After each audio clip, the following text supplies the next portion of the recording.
Ada orang yang bilang, dok, kalau pada waktu kamu uji lab kan tidak ada bukti foto, ada bukti foto pun, ada video pun, kamu bisa bilang itu rekayasa. Saya live pun nanti bisa lagi bilang, oh mungkin di belakang sudah diselipin. Ada-ada aja kalau kamu pikir seperti itu. Kamu yang mendalilkan, kamu yang membuktikan. Satu. Yang kedua, terlepas dari berapa persen pun di dalam ini, etiket biru tidak boleh dijual bebas. Bagaimana cara dia membantah itu? Etiket biru dijual bebas, ada di e-commerce, dijual oleh reseller, kayak gimana cara bantahnya? Ini kita belum ngomong isi loh. Jadi ibaratnya kamu jual sesuatu yang polosan, kamu jual bebas. Itu aja sudah salah. Belum kita ngomongin hasil. Kenapa harus didebatin di dalamnya isinya berapa? Mau 5%, 7%, 10%, 50%? Emang jadi benar? KP bilang, itu isinya 1% aja. Emang kalau dia ngomong 1% jadi benar? Enggak. Terus permasalahannya ketika saya berbicara seperti ini, apakah peduli? Apakah didengarkan? Enggak. Di sidang perkara terbuka di Mabes Polri, salah satu, saya ada di dalam, salah satu ahli pidana berkata, kalau ada hasil labnya, maka ini bukan pidana. Pak, ini hasil labnya, tetap pidana? Gimana dong? Jadi saya harus ngomong dengan siapa? Ketika saya nggak bisa ngomong dengan penyidik, saya ngomong viralin juga nggak didengar.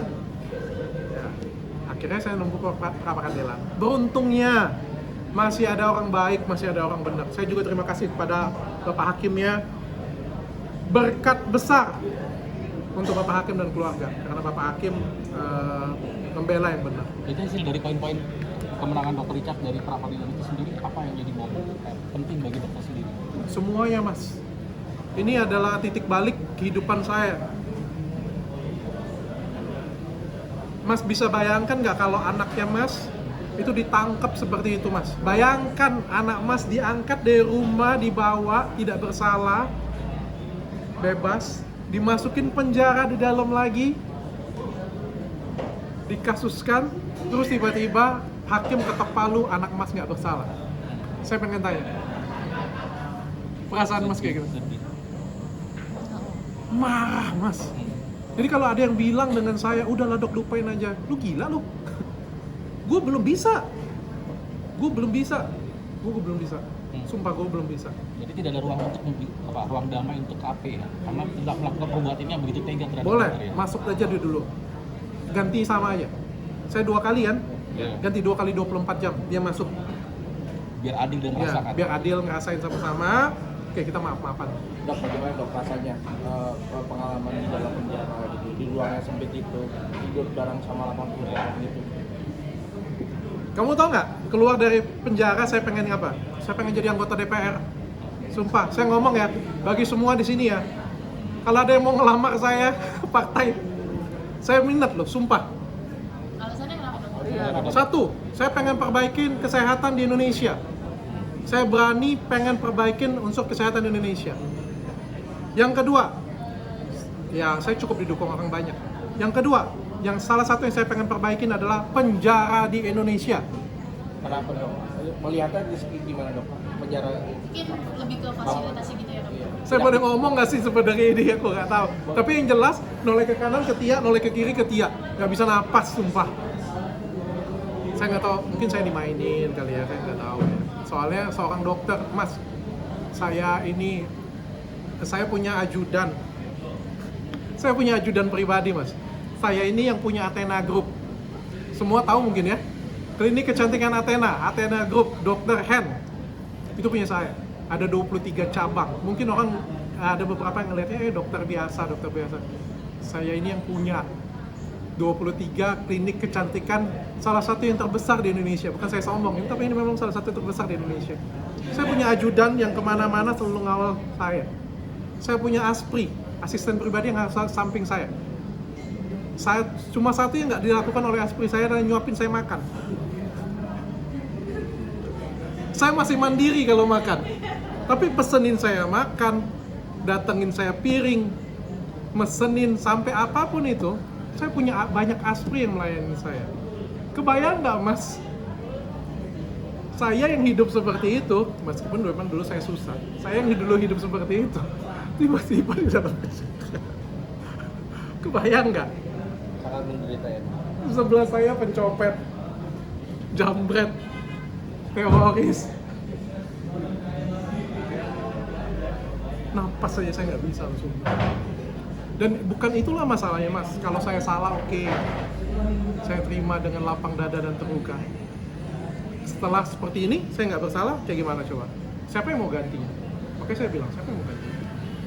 Dan dari pihak sana juga belum ada komunikasi dan meminta maaf pada dokter atau Belum ada. penjelasan dari Belum pihak ada. KP. Nah, belum ada. Makanya setelah dari sini, mari kita ramai-ramai pergi ke rumahnya KP, kita tanyain, kok diem, kok jadi pendiam kayak gitu.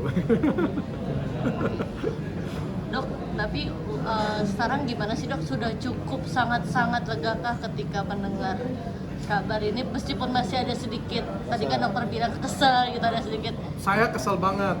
Kalau saya ngomongnya saya anger, ada kemarahan dalam diri saya. Iya. Saya ngomong dengan pengacara saya, jujur ya, istri saya dan keluarga saya, ada beberapa tim dari pengacara saya itu melarang saya untuk ngomong terlalu terbuka. Tapi saya bilang ada kemarahan dalam diri saya yang luar biasa banget. Kalian aja yang ngelihatnya aja bisa ngerasakan apa yang saya rasakan kan. Untuk saya bisa hidup lagi ke depan, supaya saya bisa napas ke depan, supaya saya bisa ngelangkahkan kaki saya ke depan, saya harus ngomong. Kalau saya nggak ngomong, nggak luapkan ini, saya jadi gila nanti.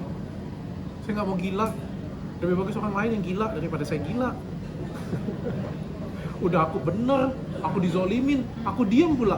Emang aku Yesus Kristus? Aku bukan Yesus. Aku bukan Yesus, aku bukan Tuhan Yesus. Aku manusia biasa. Tapi yang jelas saya mau euforia dulu, saya mau bahagia dulu. Setelah dari sini, kemarin saya bagi-bagiin 100 juta rupiah bagi kalian semua yang motongin video saya, yang memberikan komentar terhadap kasus saya bagi-bagi 100 juta rupiah. Saya juga sudah minta tim semua cabang saya di semua Indonesia untuk berbagi berkat kepada masjid, gereja, dan panti asuhan. Ya, mungkin dalam 1-2 hari ini akan saya posting. Saya juga bilang dengan istri saya pengen menghadiahi diri saya sendiri sesuatu. Apa tuh dok? Apa tuh, Dok? Hadiahnya? Mobil baru kan? Jalan-jalan lagi dok, Jalan-jalan, traveling. Liburan dok. Kemana dok gitu? Ikut Saya apa dari nggak? dulu pengen banget beli Rolls Royce sebenarnya. Wih. Saya sudah bilang dengan istri saya, tapi istri saya nggak begitu suka. Saya bilang saya pengen hadiahin diri saya. Self reward ya dok. Iya. Gila loh, gue tertekan 2 tahun. Hampir. Hampir 2 tahun. Nah itu yang saya Dan saya mau rayain. Setiap tanggal 11 Agustus, saya mau rayain. Karena tanggal 11 Agustus saya dijemput. Saya akan rayain. Nanti asisten pribadi saya, Tania, tolong setiap tanggal 11 Agustus nanti kita rayain ya. Bikin kuenya dan kita harus buat perayaan besar. Dan pada bulan Desember, tanggal 17 Desember itu pertama kali dia ngelaporin saya, itu juga kita akan rayakan. Banyak dok. Ya, kita akan rayakan juga. Ini momen ketidakadilan dalam hidup saya. Apakah terkesan seolah-olah Mas, hidup kita tuh ada 2. Ini saya kutip teman saya, Cadel. Ibu Denis. Sorry nis. Tapi saya kutip kata-kata yang bagus. Mungkin dari kalian itu banyak yang nggak suka dengan dia, tapi saya kutip kata-kata yang bagus. Ketika dia dibilangin cadel, nggak bisa ngomong R, cuma ada 2 hal yang bisa saya lakukan. Yang pertama, saya nangis di bawah bantal, meraung-raung. Atau yang kedua, saya melawan. Setelah semua kejadian ini, seperti ini kan, saya cuma punya 2 pilihan. Yang pertama, saya nangis di bawah meja ini, meraung-raung, menatapi nasib saya dan saya tidak move on. Atau yang kedua, saya berbicara dan saya move on. Saya memilih saya yang kedua. Dok, tanggapan dokter kalau tentang Denny Cadel, kalau sebelumnya katanya jadi simpanan Peggy Datau dan Aduh, ntar dulu, belum berat. Itu lo sendiri aja, dok. Ada mau langkah apa nih dok? Kalau dari dokter pribadi untuk KP ke depannya, mau laporin balik tadi kan kalau kata pengacara terserah kliennya nih. Capek ya. Terserah klien. Kalau tahu kalau KP capek nggak dia ya? Ya, saya capek sih. netizen juga lelah. Kalau di komentar enggak belum selesai ya. Kalau nih tersanjung, minder tersanjung gitu. Saya juga capek. Tapi berdokter Kalau dia di punya- penjara, saya senang nggak? Nggak. Kamu tanya dengan saya, Dok, kalau KP di penjara saya senang nggak? Saya langsung jawab, saya enggak. Tapi apa, Detik sebelum dia masuk penjara, saya akan datang ke dia, jangan. Karena saya sudah pernah cicil, saya nggak. tapi apa dok, Lantas pelajaran ya, yang lantas didapat dokter dok, mau apa? dari Hukum Tuhan aja. dok, pelajaran yang Saya cukup sih kalau dia ngerasa bersalah, minta maaf dari lubuk hati yang paling dalam. Minta maaf dengan cara dokter waktu itu pernah meminta maaf ke dia dok sampai sujud-sujud gitu. Yes. Ya, saya nggak peduli sujud atau apa, tapi sampai sekarang kalian pernah dengar nggak satu pun 2 tahun bersih tegang, kalian hitung berapa kali saya minta maaf? Tangan saya nggak cukup jarinya. Kalian hitung berapa kali dia minta maaf dengan saya? Setelah kejadian ini, akankah dia minta maaf? Oke dok, bicara capek nggak sih dok? Ini kan pelaporan banyak terhadap dokter nih. Nggak juga sih. Nah, Dari dia yang banyak. Di Polda, di Polda Banten pun. Itu image yang dibuat. Itu image yang dibuat.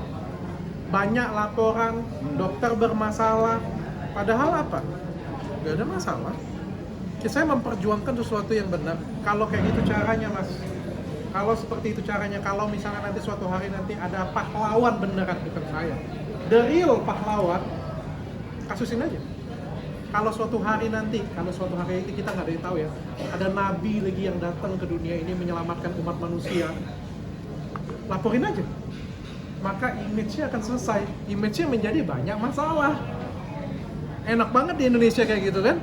Ketika ada orang baik yang pengen memberikan dakwah atau memberikan sesuatu, laporin aja. Muncullah image bermasalah. Nah, menanggapi laporan yang di Polda Banten gimana tuh dok? Yang oleh PDB ini? Saya juga nggak ngerti mas, itu kasusnya ada di mana yang saya juga nggak paham. Saya sampai ngomong dengan penyidiknya, saya juga tak paham di bagian mana saya nggak paham. Jadi ini ya kayak laporan, ini jadi pelajaran ya. Kasus KP ini menjadi pelajaran. Iseng berhadiah, naik, viral, tahan, ditangkap, akhirnya menjadi seperti sekarang. Apakah ini mau diulangi? Mau berapa kali kita mencoreng muka kita, nggak maju-maju negara kita seperti ini punya. Nggak maju-maju. Tapi dokter sendiri sudah datang kan dipanggil pemeriksaan oleh Sudah janjian. Polda Banten. Sudah janjian. Oleh pihak Debus juga sudah ketemu. Sudah janjian. Dengan pengacara saya sudah janjian. Rencananya Nggak tahu, sudah janjian aja saya. artinya untuk meminta maaf kembali atau gimana? Udah, malesan minta maaf nggak. Pelajaran paling penting setelah kasus dengan KP adalah jangan pernah minta maaf kalau kamu nggak salah. Ya, buang ajaran orang tuamu. Nah, itu orang tuaku ya. Orang tuaku kan, makanya aku bilang yang paling sukses itu adalah orang tuaku. Orang tuaku menanamkan nilai-nilai kebaikan dalam diri. Kalau kalian melihat video 1,5 jam yang pertama kali viral dengan KP, itu langsung kan begitu itu, iya saya minta maaf, spontan. Kenapa? Karena orang tua saya selalu ngajarin kayak gitu. Orang tua saya itu selalu ngajarin, ya minta maaf, enteng banget kayak gitu. Ternyata salah mak, Salah mbak. mak salah mak. Mak kalau nonton TV mak ya, dengar saya salah mak. Kalau nggak salah jangan minta maaf. Era sudah berubah mak. Artinya dengan Oke, kasus makasih, pihak Dok. Debus sendiri